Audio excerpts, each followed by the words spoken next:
tardes. ¿Han reflexionado sobre el objeto de estudio y los paradigmas todos estos días? Me imagino. No voy a poder decir tantas malas palabras como en la clase anterior porque no están filmando.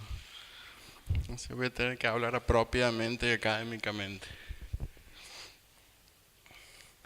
Bueno, los dos textos que nos convocan hoy es básicamente seguir con los temas que estábamos viendo, sobre todo el segundo texto que ya les había adelantado algo en la clase anterior, con el texto de Arcaño y colaboradores, que básicamente, digamos, una vuelta de tuerca a lo que plantea Peiró y Salvador. No tiene demasiadas cuestiones mucho más complejas, salvo esta proposición que ellos hacen, retomando un autor, no es de ellos, que es Folari, que le agregan otro término que Kuhn tampoco usó, que es que la psicología es aparadigmática, ¿no es cierto? Esa es básicamente la principal diferencia. Una postura es muy vecino semánticamente, digamos, de decir aparadigmaticidad que multiparadigmaticidad, pero es una postura, si se quiere, un poquito más radical inclusive. Digamos, lo que propone, me estoy adelantando, pero no importa, es el segundo texto, lo que propone Arcaño es que, o Folari mejor dicho, citado por el texto de Arcaño, es que el desacuerdo es constitutivo de la psicología, digamos, que nunca va a haber acuerdo. El concepto de multiparadigmaticidad, digamos, prevé, no dice nada sobre un futuro, digamos. Así que no, en una de esas, en un futuro, si bien es difícil, es imposible, puede llegar a haber un paradigma. Dice, la situación actual es esta. Esta postura no, dice, esa ausencia de paradigma, de un paradigma preponderante sobre otro, es fundante, digamos, el desacuerdo es fundante de este tipo de disciplina. Sí, pues, vamos a ver primero ese texto, ya que se dio de... Después vemos el de Marino, así seguimos con el mismo tópico y no los vuelvo a objeto de estudio después del nuevo paradigma. El texto se llama La unidad como ilusión y las contradicciones como efecto. Digamos, la tópica es el título del texto, ya nos está diciendo algo. El texto empieza, digamos, si bien la diferencia fundamental es la que les expuse recién. Digamos, empieza preguntándose, digamos, qué es la psicología y termina, digamos, de algún modo diciendo que es una pregunta mal planteada, digamos, porque no existe la psicología, sino que habiendo tanta pluralidad de objetos, de conceptos, de métodos y de teorizaciones, lo más adecuado sería hablar de las psicologías y esta situación que nos encontramos de escuelas, de corrientes y de sistema. Por eso el texto habla de que es caer de alguna manera en una trampa, porque no existe una posición única, sino que existen diversas posiciones. Y después retoma un concepto, esto tiene los textos académicos, digamos, que a veces dialogan entre ellos o se contestan entre sí o generan, digamos, distintas teorizaciones o completamientos a otros. El texto de Marino prevé para organizar o estudiar el objeto de estudio tres supuestos: supuestos filosóficos, supuestos epistemológicos y supuestos metodológicos. ¿Lo han visto en el práctico el texto de Marino? Sí. ¿Qué era cada uno? ¿Qué eran los supuestos filosóficos? Abran el libro, chicos, si no le estoy tomando el examen. Exactamente, es decir, cada teorización, cada escuela de psicología, cada práctica, y a su vez cada práctica que derive de un objeto, ¿qué concepción de ser humano tiene? Los epistemológicos, ¿cuáles eran?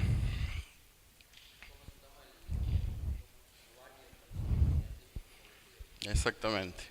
¿Qué condiciones de validez se arroga, digamos, esa disciplina para que el conocimiento científico o al menos de esa disciplina, sea válida. ¿Y los metodológicos? No fuerte.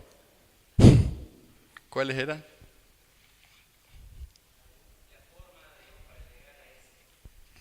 La forma legítima de conocer de ese cuerpo teórico, digamos.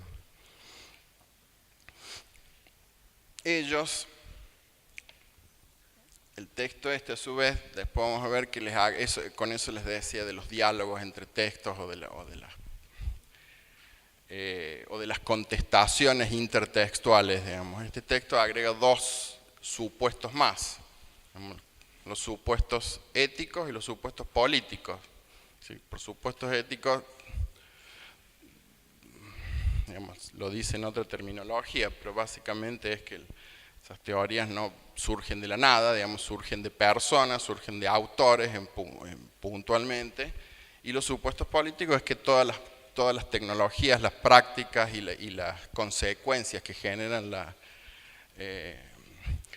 y las prácticas, digamos, que generan las teorías tienen consecuencias en una sociedad determinada y en una comunidad determinada. Básicamente esos son los supuestos que les agregan, que tampoco son de Arcaño, digamos, es una autora que cita a Arcaño que se llama Marisa Monteiro.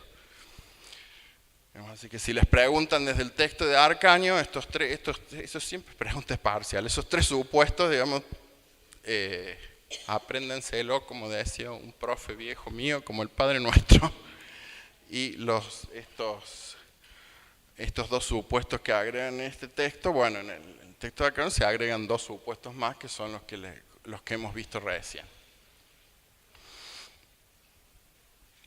Recién lo vimos, digamos, qué son los supuestos filosóficos u ontológicos, qué son los epistemológicos, es lo que decían ustedes, cuáles son los conocimientos válidos y confiables y cuáles no. ¿Qué significa esto, digamos, si uno se posiciona un poco en el texto anterior de Marino, que habla de redes semánticas y ese tipo de cosas, digamos?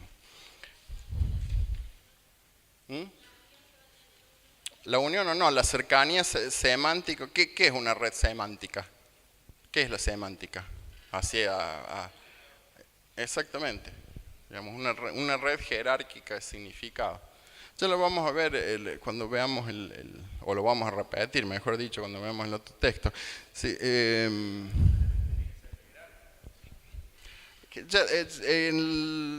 el sentido de que cualquier red de significado, digamos, tiene significados que se llaman nodos en esa teoría que son más importantes que otros. Digamos. La red semántica no es un término aplicado originalmente al estudio de teoría científica. Digamos. Si ustedes quieren saber bien lo que es red semántica, fíjense en el texto de memoria que tienen más adelante, cuando habla de memoria a largo plazo y las redes de Collins y Kinlian. Bueno, originalmente esa fue la propuesta de las redes semánticas. Es una propuesta de psicología cognitiva eminentemente que intenta caracterizar cómo funciona nuestra memoria a corto plazo, es decir, cómo uno guarda cosas que después va a evocar posteriormente. Y uno de los postulados es que es más fácil hacer lugar teórico, no un lugar físico.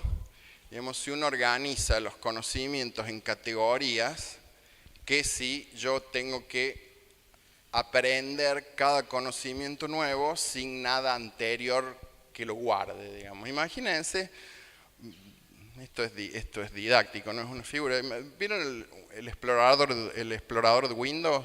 Que organizó en carpetas, subcarpetas, si uno lo organiza bien, ¿no? Yo soy un despelote, pero vieron que hay gente que en general lo organiza muy bien, que está por año, a su vez por año, por materias, las materias por...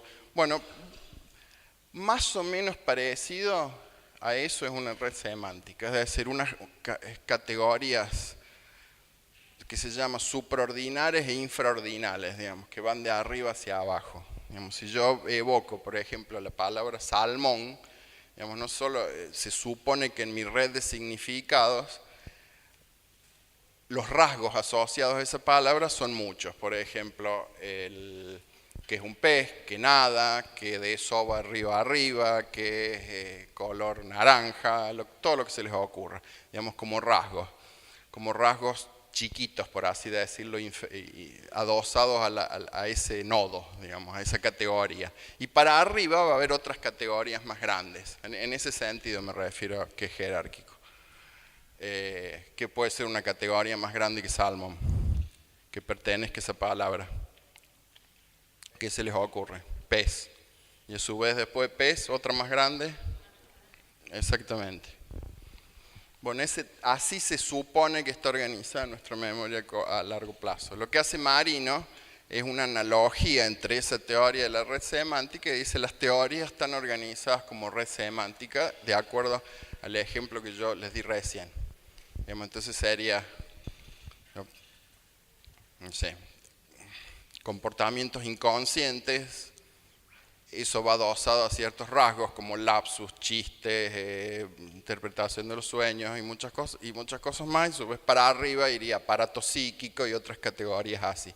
Esa red semántica que conformarían las distintas teorías hace que se pueda, digamos, ver cuán vecinas o no son unas de otras.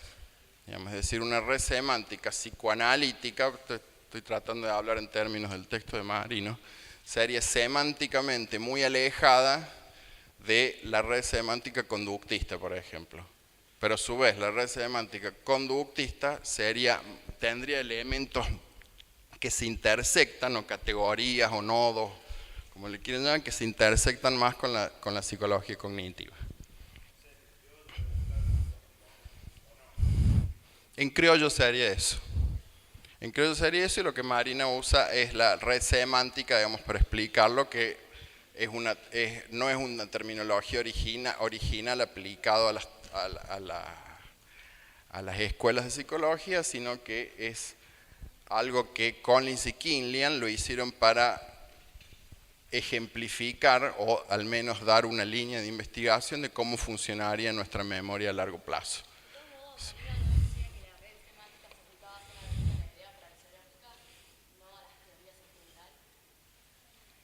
No dice que solamente se dedica a la idea praxeológica. No, ya vamos a ver. La postura de Marino es básicamente que hay objetos de estudio, hay teorías, hay todo lo que se les ocurra y hay una dimensión de práctica, que es la dimensión praxeológica.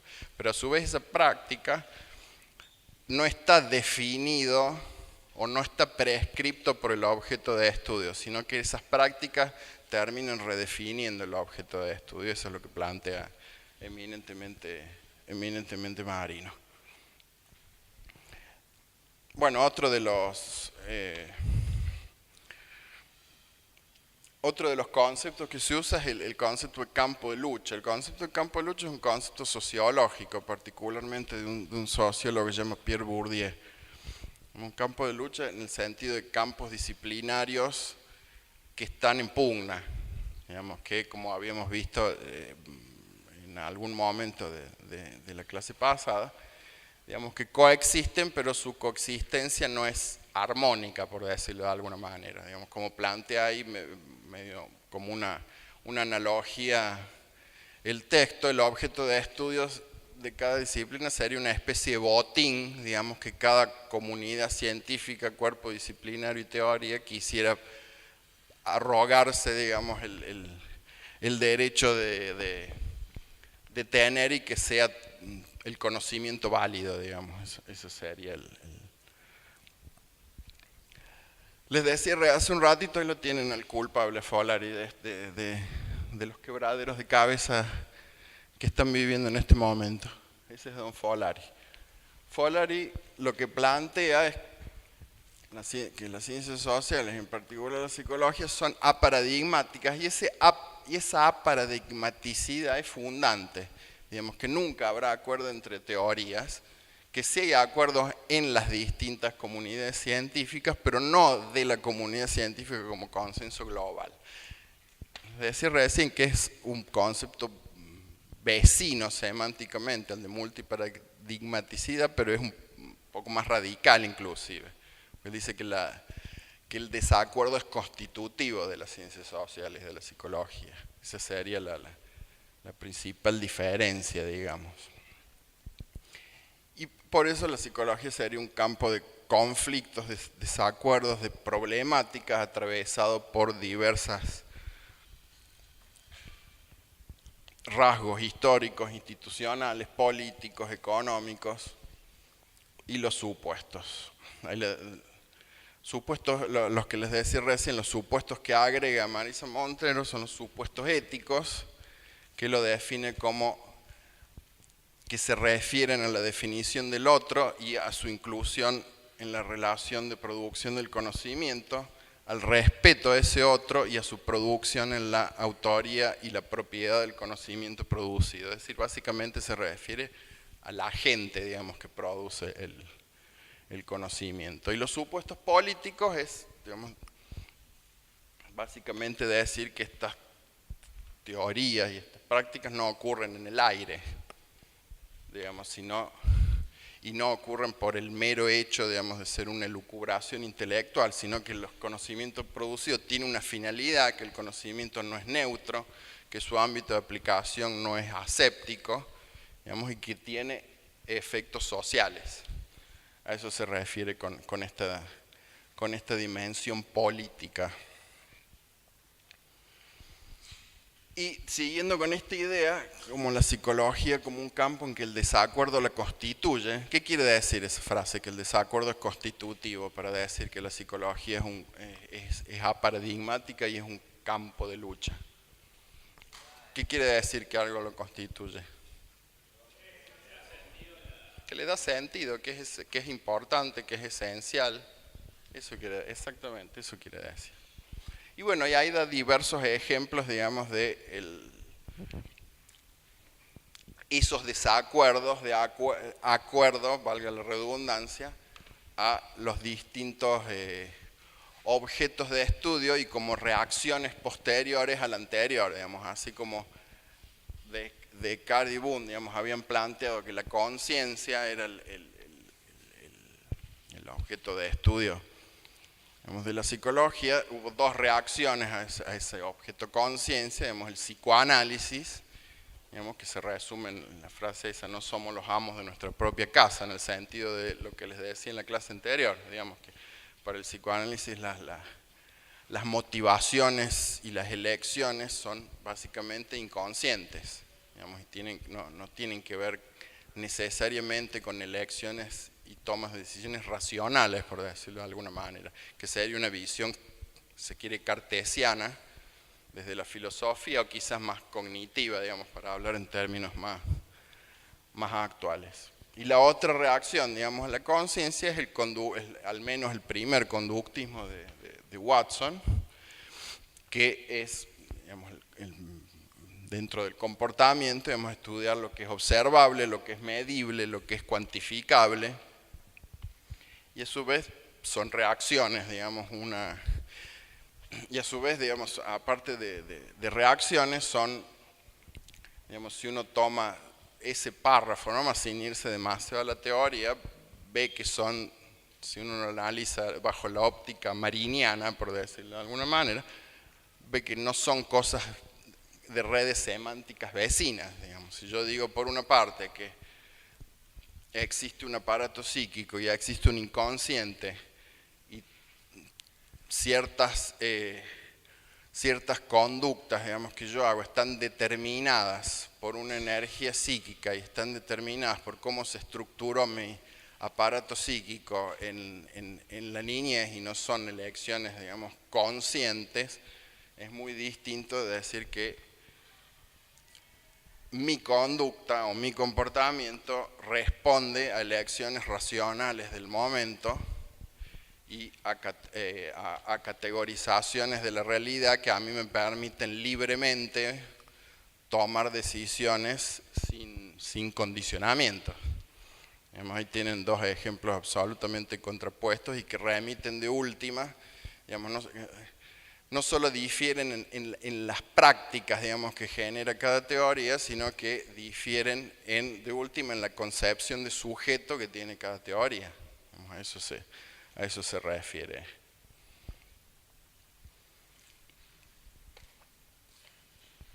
Entonces, ¿qué plantea Arcanio a partir de este autor Folari, que esta existencia de discusiones epistemológicas definen al sujeto de manera diferente y contrapuesta, aún en sus nociones más simples, más básicas. Que no es lo mismo pensar la psicología como una ciencia natural, como una ciencia de la conducta, o como una ciencia social y de la subjetividad, y que cada tipo de estas categorizaciones no se pueden separar de una concepción de sujeto. Ustedes, en la próxima clase, ustedes tienen un texto, el texto de Ardila, es un texto que, por ejemplo, claramente, digamos, es un texto de Raigambre que acepta que o propone que la psicología es una ciencia natural. Cuando lo veamos el martes vamos a verlo en profundidad, con esta idea que yo les decía, digamos,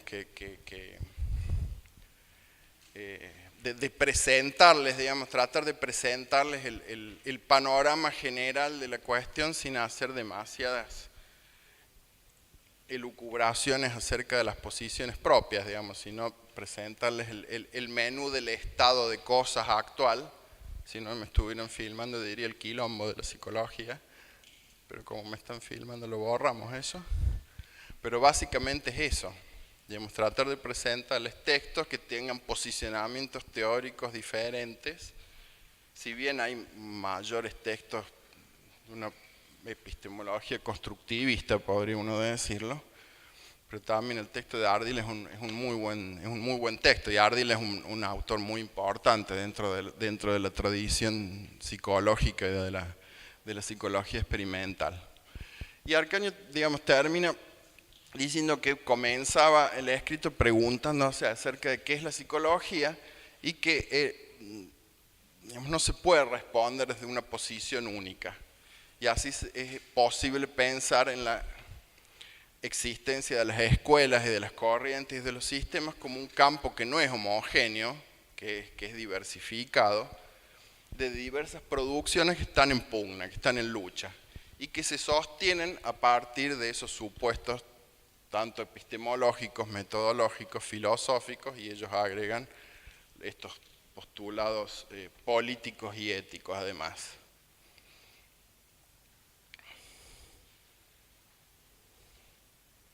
¿Estamos bien con Arcaño? La dejamos tranquila, Arcaño.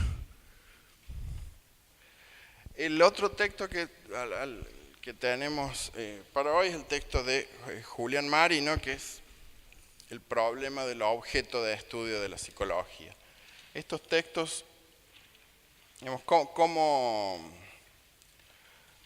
define Marino objeto de estudio?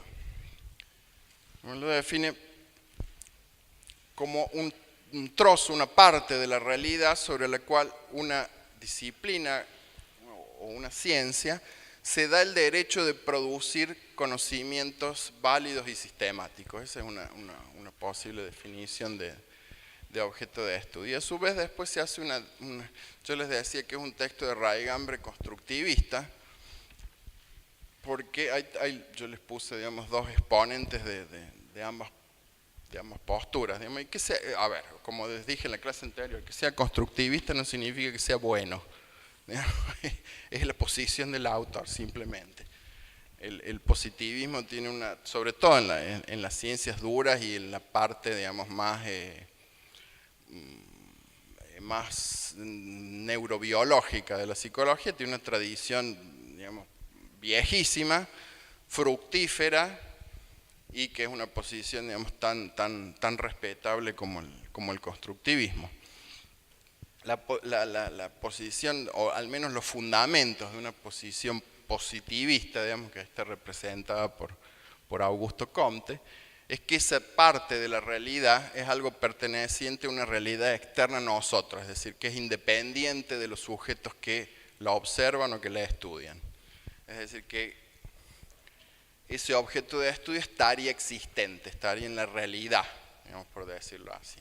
Es una posición positivista, positivismo quiere decir eso, lo opuesto, digamos, viene de positum, del latín, del opuesto, de lo evidente, de lo empírico. Eso quiere decir positivismo. Y el constructivismo lo que propone, digamos, ahí está este autor que les nombro hace un ratito, Pierre Bourdieu, es que esta construcción es social y aplicado a la psicología significa que hay un campo donde hay agentes que luchan por intereses diseminados en ese campo y que el objeto de estudio se construye, digamos, lo cual para algunas teorías anda bien eso, digamos. Si yo les pregunto, ¿el aparato psíquico se ve?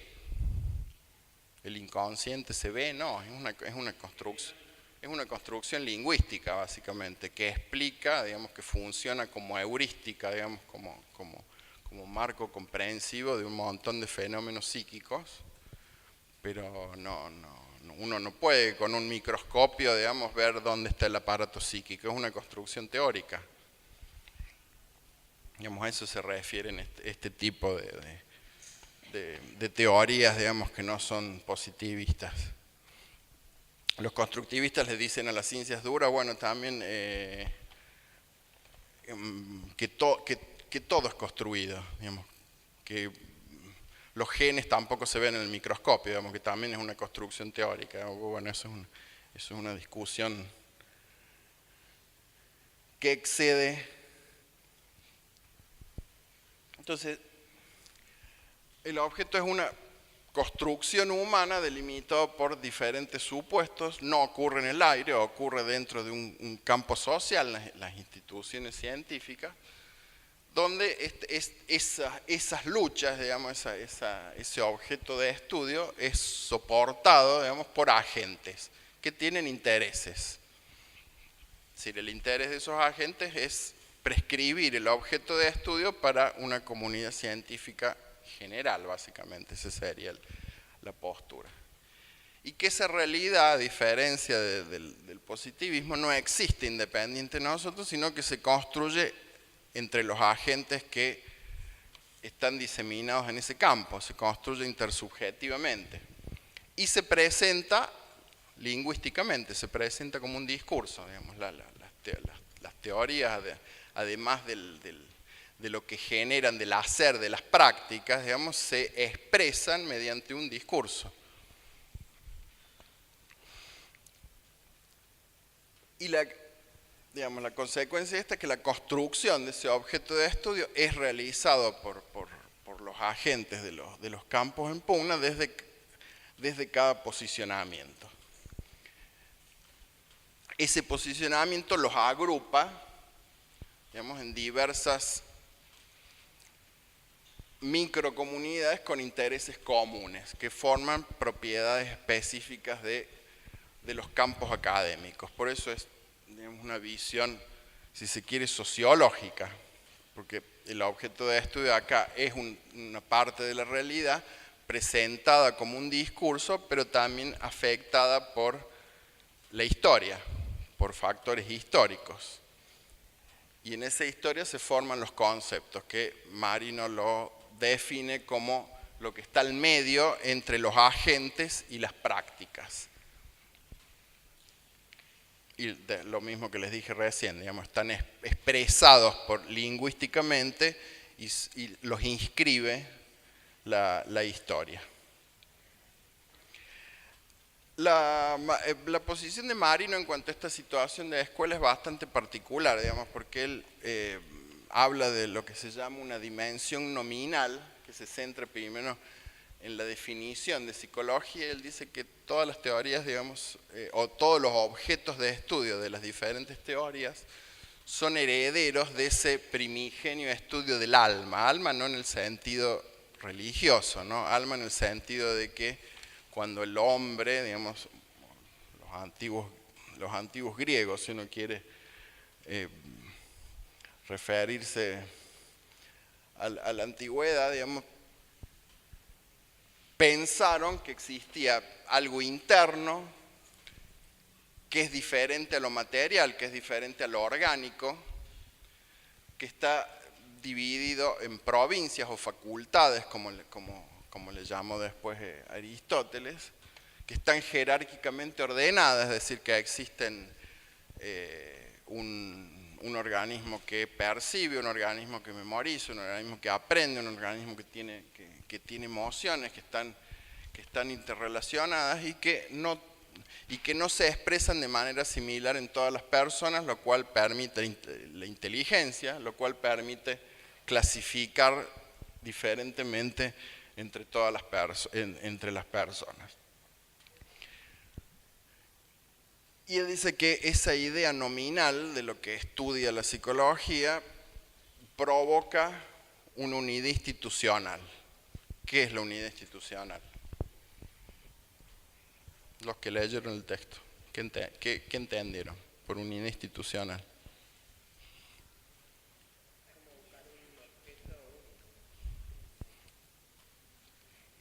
Unidad institucional es que a pesar de todo este menú de dispersión, diversificación de diferentes objetos, de diferentes prácticas, de diferentes actividades, de que lo que les decía en la otra clase, digamos, que puede haber desde psicólogos, digamos, que estén en un laboratorio estudiando leyes del aprendizaje en modelos animales y otros psicólogos que estén en un diván, digamos, tratando de escuchar las fobias, neurosis o lo que sea de un paciente y tratando de interpretarlas y de provocar alguna ayuda a su sufrimiento. Digamos, esas actividades que aparentemente están tan disímiles se estudian en la misma institución y tanto el que esté con una rata tratando de establecer leyes de aprendizaje, una persona tratando de ayudar con el sufrimiento de otra en algún tipo de psicoterapia, van a tener el mismo cartón que dice licenciado en psicología. Empíricamente eso quiere decir unidad institucional. Y lo que Marino de alguna manera dice es que uno tiene dos caminos con esa unidad institucional. Digamos, alisarla, digamos, hacer de cuenta que no hay lío, digamos, que presentarla como en textos de introducción a la psicología, en textos como que, digamos, que las teorías, bueno, sí, son diferentes, pero son complementarias, que cada uno ilumina una partecita del ser humano, o directamente ir al barro, digamos, y plantear este tipo de cosas. Eso es lo que provoca la unidad institucional, que es lo que los permite, digamos, reconocerlos como agentes de un campo disciplinar común. Básicamente, eso quiere decir. Eso quiere decir Marino con unidad institucional. Decime.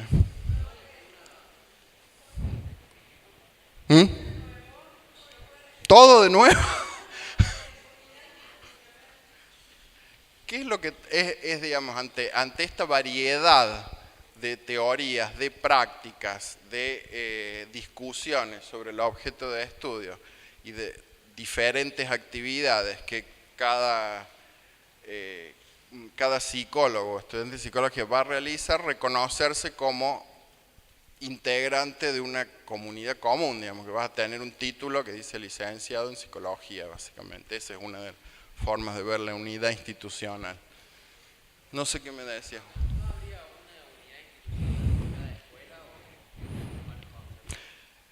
Y si hubiera una unidad institucional por cada escuela, vos tendrías una facultad de psicoanálisis, una facultad de Gestalt, una facultad de psicología cognitiva, una facultad de neurociencia.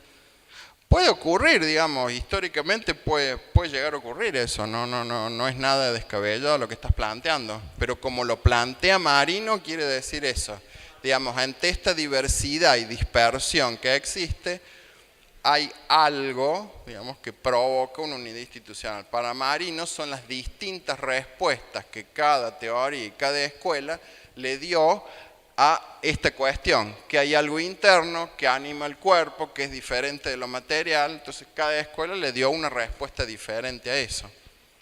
¿Se entiende más o menos el concepto? O los conceptos. ¿Está? Pero no es nada tirado de los pelos lo que planteaste vos, digamos, perfectamente puede ocurrir. Mira vos si yo voy a hacer referencia a eso. Justamente yo voy a hacer referencia a eso.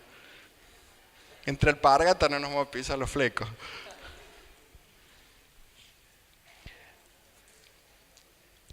este aspecto que hemos estado viendo, digamos, de los herederos, digamos, del alma y de todas las diferentes respuestas, mente, conciencia, inconsciente, mente informacional o lo que se les ocurre de cada teoría, que es el aspecto etimológico o nominal, es decir, el aspecto de el origen de las palabras, la arqueología de las palabras, como usa el término el texto.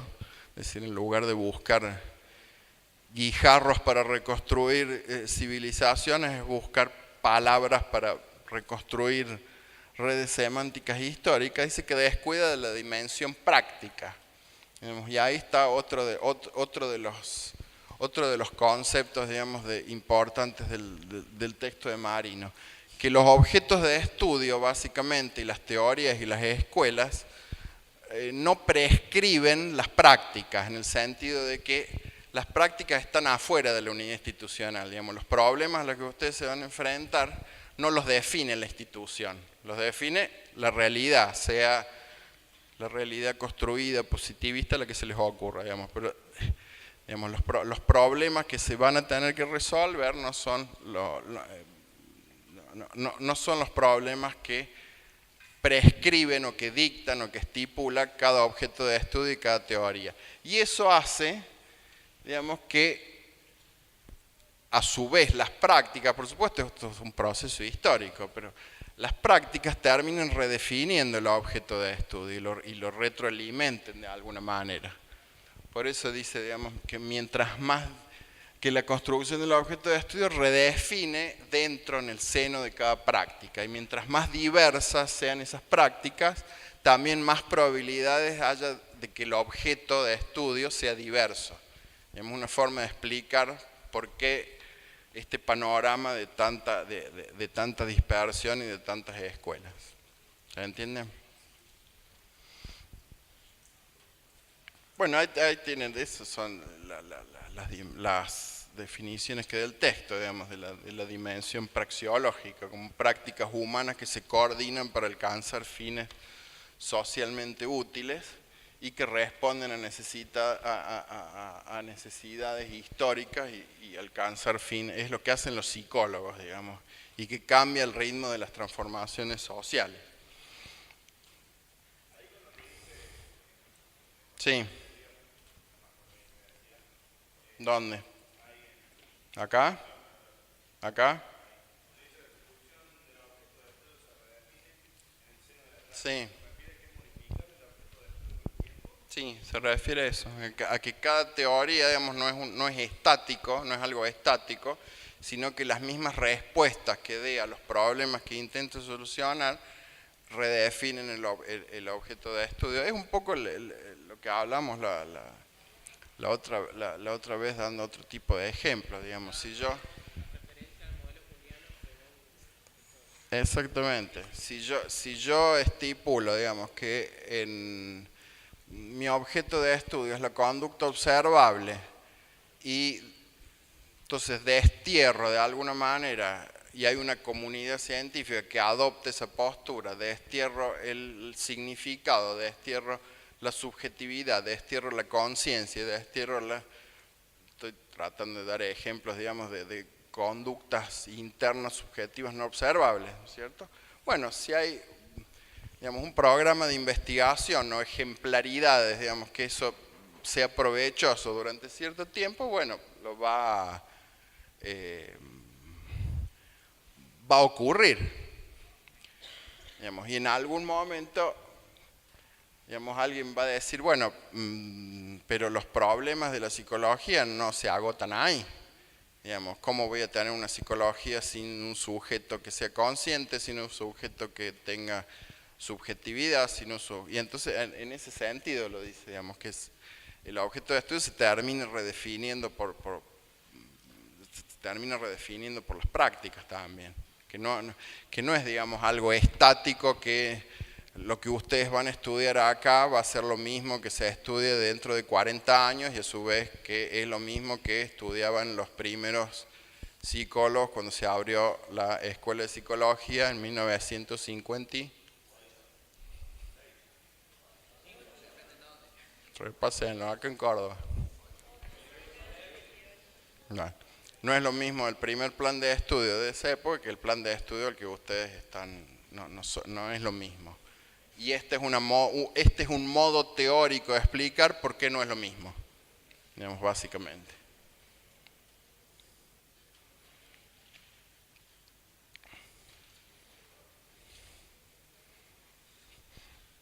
Es básicamente lo que estamos diciendo. La dimensión nominal, digamos, brinda hacia el afuera una imagen, una ilusión, si ustedes quieren, de unidad institucional, pero sabemos que no es así. Digamos, dentro de las prácticas se generan escuelas y a su vez esas escuelas se debaten entre sí el reconocimiento institucional, que decimos que básicamente no es que sea una coexistencia, digamos, armónica y que todos se quieran entre sí.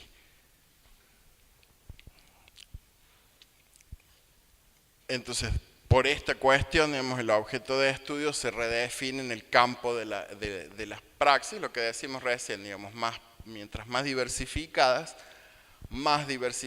va a ser el objeto de estudio, parecido al ejemplo que recién les daba hace un ratito. Bueno, la sesión psicoanalítica es algo, digamos, que un ejemplo más común, que ustedes pueden estar más habituados, pero por ejemplo hay otro tipo de especialidad dentro de la psicología, una especialidad en el sentido legal, porque no es una especialidad, pero dentro de las neurociencias, digamos, hay lo que se llaman neuropsicólogos. La neuropsicología básicamente, digamos, es establecer las relaciones entre los comportamientos, digamos, y sus circuitería cerebral. Y puntualmente en la neuropsicología, ¿qué pasa cuando el cerebro falla? ¿Qué pasa cuando hay una enfermedad neurodegenerativa, cuando hay un trastorno de aprendizaje, cuando hay cómo ha quedado un cerebro, digamos, después de un accidente cerebrovascular o un traumatismo craneoencefálico por un accidente automovilístico? Entonces, digamos, en ese sentido hay un profesional especializado que va a detectar mediante test, mediante evaluaciones, test estandarizados, cómo está el funcionamiento neurocognitivo, es decir, cómo funciona tu sistema atencional, cómo funciona tu sistema amnésico, cómo funciona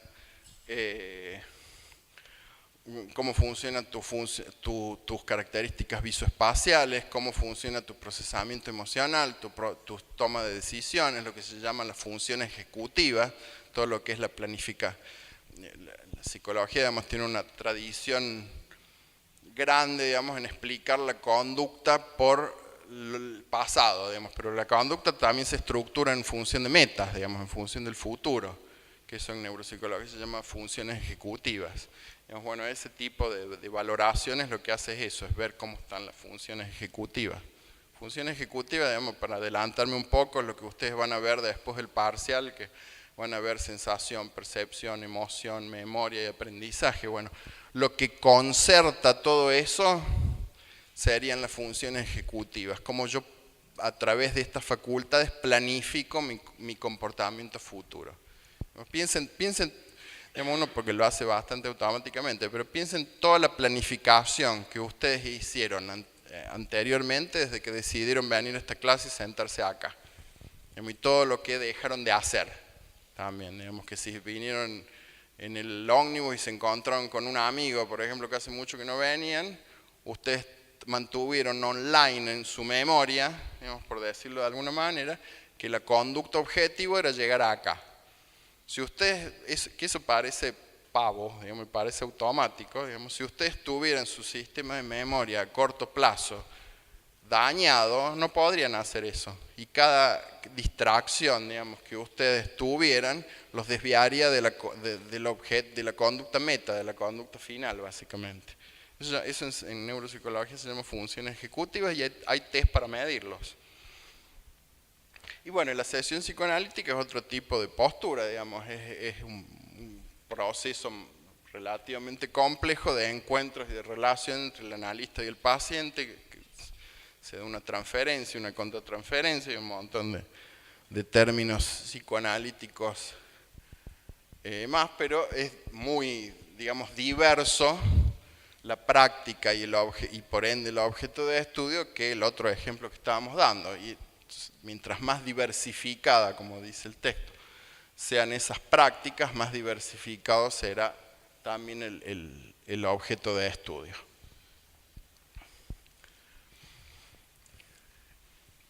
Y básicamente lo que termina diciendo, digamos, el texto es que eso provoca una reformulación del objeto de estudio, que es la idea que estuvimos manejando, digamos, que las prácticas en este caso los psicólogos, no son simplemente aplicaciones tomadas de la unidad institucional, sino que esas prácticas a su vez, digamos, es como si ustedes tuvieran objeto de estudio, teoría, prácticas de esas teorías, digamos, de arriba para abajo, pero a su vez de abajo para arriba también se retroalimenta y mediante procesos no solamente de inferencia, sino procesos históricos, también se termina reformulando de alguna manera la misma psicología.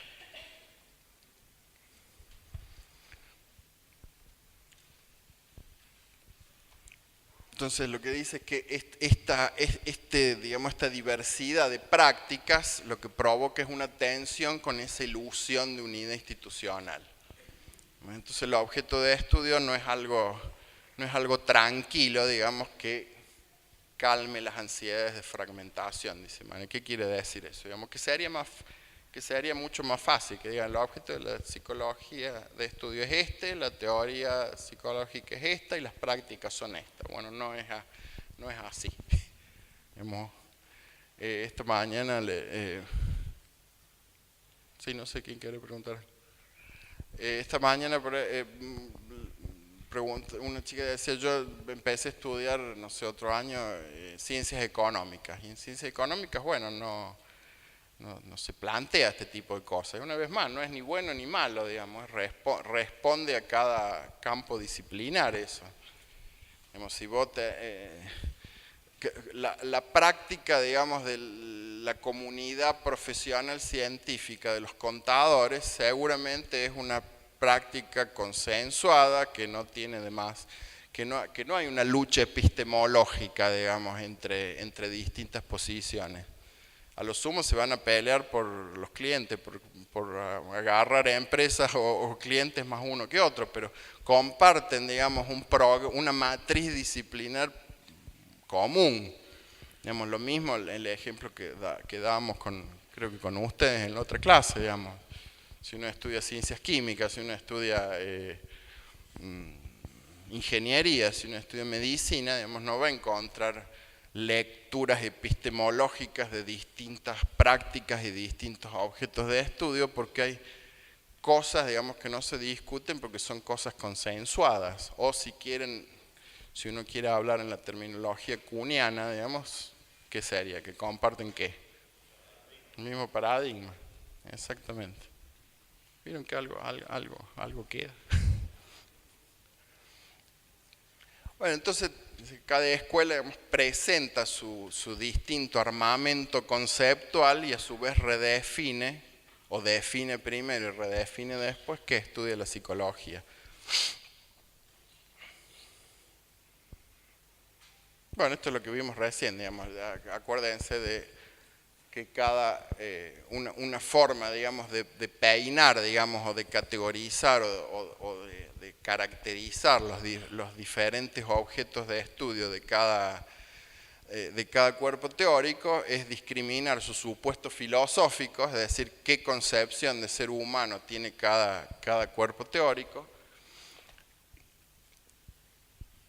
qué supuestos epistemológicos tiene cada uno, es decir,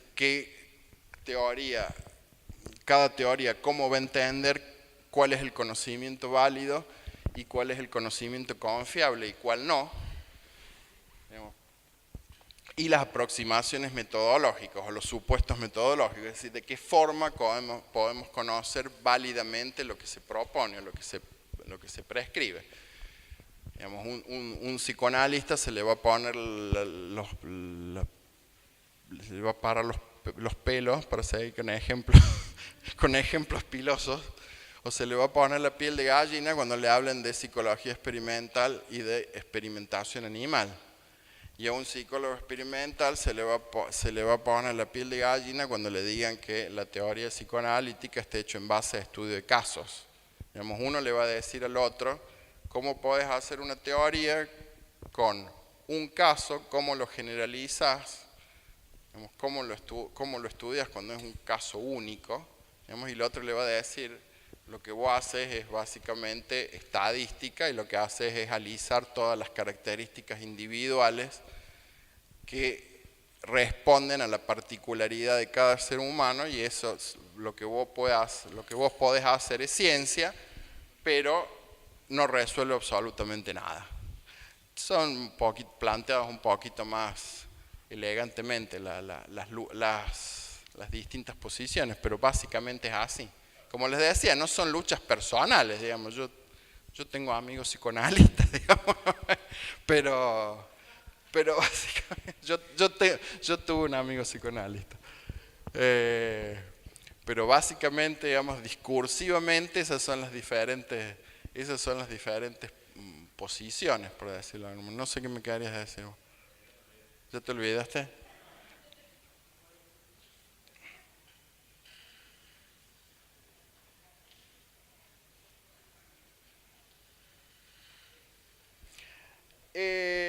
Después de toda esta presentación acerca del objeto de estudio, Marino da otra definición al final un poco más compleja de objeto de estudio, finalizando como la presentación, y dice que el objeto de estudio de la psicología, que es lo mismo que dijo al principio, digamos, pero como les decía recién, conceptualmente, digamos, si uno no lo puntualiza, quizás es un poquito complicado. El objeto de estudio es la presentación argumentativa, o sea, una presentación discursiva, como vimos recién, que hace un conjunto de agentes próximos entre sí. ¿Qué son los agentes próximos entre sí en esta? Exactamente, digamos, una comunidad científica que comparte un parecer común, que articula unidades de definición agrupadas en nodos representacionales, lo que hablábamos de las redes semánticas, y que cada uno de esos nodos, digamos, presenta supuestos metodológicos, epistemológicos y filosóficos.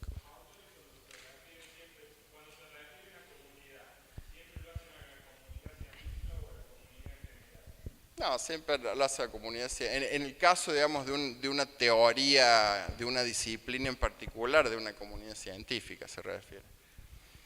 Y entonces cada escuela va a derivar una fase empírica y una fase conceptual, por lo que se generan diferentes líneas de producción de conocimiento. Bueno, después plantea diversas preguntas, que son las que estamos viendo, digamos, ¿no?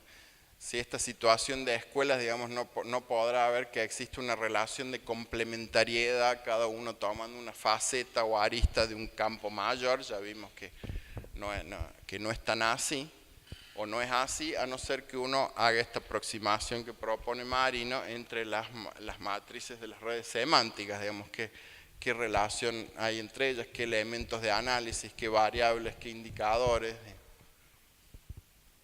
y etcétera, etcétera. Hay intentos, digamos, de hacer estas. Existe una cosa, digo una cosa porque yo lo poco que he leído es bastante traído de los pelos y no ha dado demasiado resultado, que se llama, por ejemplo, neuropsicoanálisis. Digamos, no sé, la historia lo dirá, pero a ese tipo de cosas se refiere Marino, digamos, que no. A ver, que esto no es prescriptivo, digamos, que si a alguien se le ocurre que redefinir el objeto de estudio y decir, bueno, vamos a ver qué correlatos neurobiológicos puede tener el aparato psíquico, lo puede hacer. Ahora, bueno, que llegue a algo es otra cuestión, digamos, después bueno, no sabemos, digamos, por ahora no es ese ejemplo particular no es algo que haya dado demasiado resultado. Algo de eso van a ver en epistemología el primer año, creo que están dando algo de neuropsicoanálisis. ¿Cómo? Tiene el parcial primero. Bueno, por eso no quiero darle complicarlos demasiado más de lo que están complicados con todos estos conceptos. Entonces, básicamente, en la clase pasada y esta, ¿qué hemos visto? Digamos, hemos visto el marco conceptual de Kuhn, hemos visto conceptos posteriores a Kuhn que de alguna manera sirven para comprender cierta devenir histórico de la psicología. Hemos visto otros textos, digamos, que agregan otros conceptos post-kuhnianos, el de multiparadigmaticidad, el de aparadigmaticidad.